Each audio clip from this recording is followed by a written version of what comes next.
अपने बोल्ड अंदाज के लिए जाने जाने वाली अभिनेत्री शर्लिन चोपड़ा अब एक सिंगल के साथ आई हैं। उस सिंगल का नाम है कतार और इस वक्त खुद मौजूद हैं शर्लिन चोपड़ा इस सिंगल के बारे में बात करने के लिए और तमाम बातें करने के लिए। बहुत बहुत स्वागत है एबीपी न्यूज़ में। Thank you so much. Sherlyn, कतार जो आपका सिंगल आया वो मैंने देखा, उसमें बहुत सारे मुद्दे हैं, बहुत सारे इश्यूज़ को लेकर आप बातें कर रही हैं।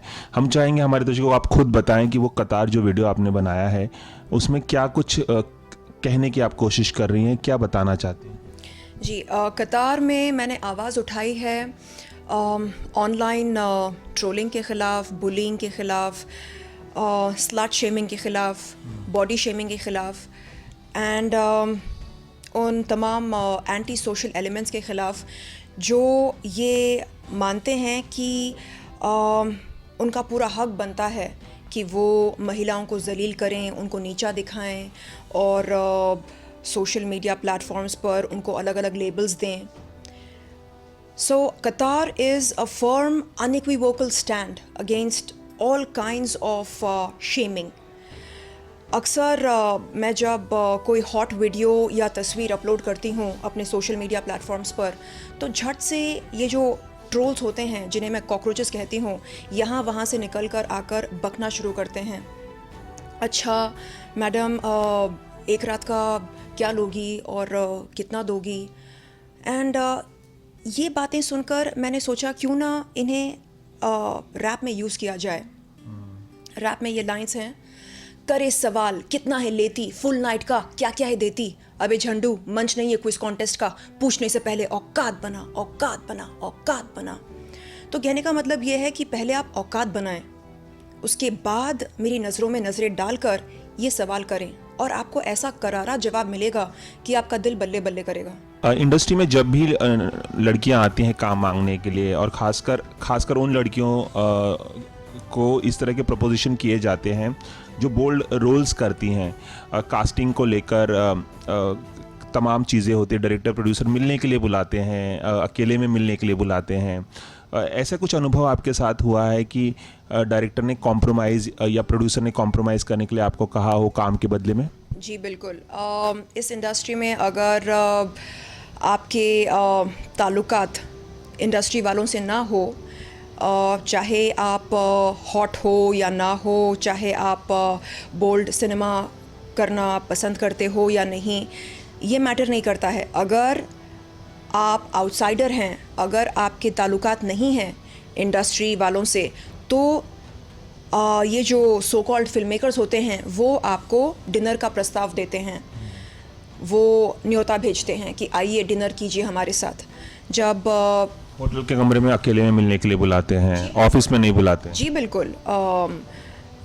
जब शुरुआत में मैं फिल्म मेकर्स के ऑफिस पर जाया करती थी ये बताने के लिए कि सर मैं सो एंड सो हूँ और ये मेरे पिक्चर्स हैं, ये मेरा वर्क प्रोफाइल है, मैं क्वालिटी काम की कदर करती हूँ सर, क्या आपकी फ़िल्म में मुझे कोई रोल मिल सकता है, कोई अच्छा रोल?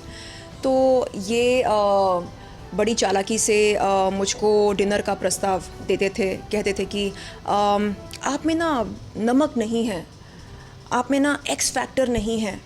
तो ऐसा कहकर ये आर्टिस्ट के मोरल को तोड़ते हैं, आर्टिस्ट के कॉन्फिडेंस को तोड़ते हैं। उसके बाद ये माई बाप बनने की कोशिश करते हैं कि आप मुझे गॉडफादर मान लो और डिनर कर लो मेरे साथ, उसके बाद मैं आपको बताऊंगा कि आगे बढ़ने के क्या तरीके होते हैं। हमने ऐसा कुछ सुना है कि राम गोपाल वर्मा भी आपको एक फ़िल्म में लेना चाहते थे और कुछ बोल्ड किस्म की फ़िल्म थी और आप खुश नहीं थी उससे, क्या वाक़या हुआ था, कुछ बताएंगी?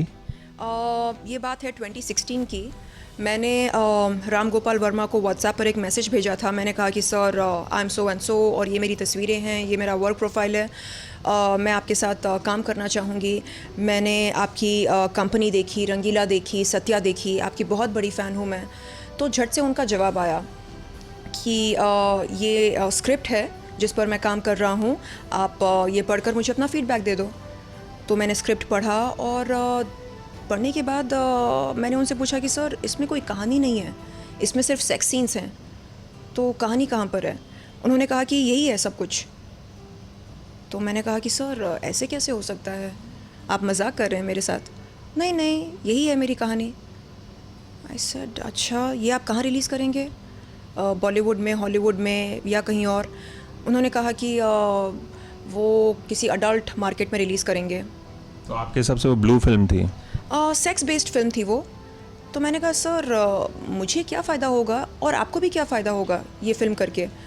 तो उन्होंने कहा कि नहीं नहीं, यूरोपियन मार्केट में बहुत क्रेज़ है इस तरह के कंटेंट के लिए। आई सेड अच्छा, तो मुझे बॉलीवुड में क्या फ़ायदा होगा इस फिल्म से? उन्होंने कहा कि फ़िल्म यहाँ रिलीज़ नहीं कर सकते हम, क्योंकि the law of the land doesn't permit this kind of content to be showcased. I said sir तो फिर रहने दो ना, वैसे भी मुझे कोई बेनिफिट नहीं मिलेगा। देन ही सेड कि नहीं नहीं, सनी लियोन को जो जिस तरह की माइलेज मिली एडल्ट फिल्म इंडस्ट्री से, उस तरह की माइलेज मिल सकती है आपको? आई सेड नहीं सर, सनी को माइलेज कब मिली? बॉलीवुड में कदम रखने के बाद ना, तब जाकर सनी को प्रसिद्धि, प्रशंसा, नाम, शौहरत ये सब मिला। लेकिन आप तो उल्टा करने को बोल रहे हैं, आप इस इंडस्ट्री से उस इंडस्ट्री में कदम रखने को बोल रहे हैं। तो नहीं सर, मुझे मंजूर नहीं है। और दूसरी बात यह है कि मेरे पास सेक्स में कोई पीएचडी नहीं है, मैं कोई सेक्स एक्सपर्ट नहीं हूँ। तो रहने दो सर, आप मुझे ये बताइए कि क्या आप रंगीला 2 कभी बनाएंगे? और अगर बनाएंगे तो प्लीज़ मुझे कंसिडर कीजिए, क्योंकि मुझे रंगीला बहुत बहुत पसंद है। तो उन्होंने कहा कि नहीं अभी तो कोई प्लान्स नहीं है रंगीला 2 पर, रंगीला 2 बनाने के लिए। देन आई सेड सर कभी अगर आप सोचेंगे उस बारे में तो प्लीज़ मेरे लिए सोचना। और इस तरह ख़त्म की। जब ऐसे हादसे हुए मेरे साथ, तब मेरा ये जो फ़ैसला था कंटेंट क्रिएटर बनने का, ये और मजबूत होता गया।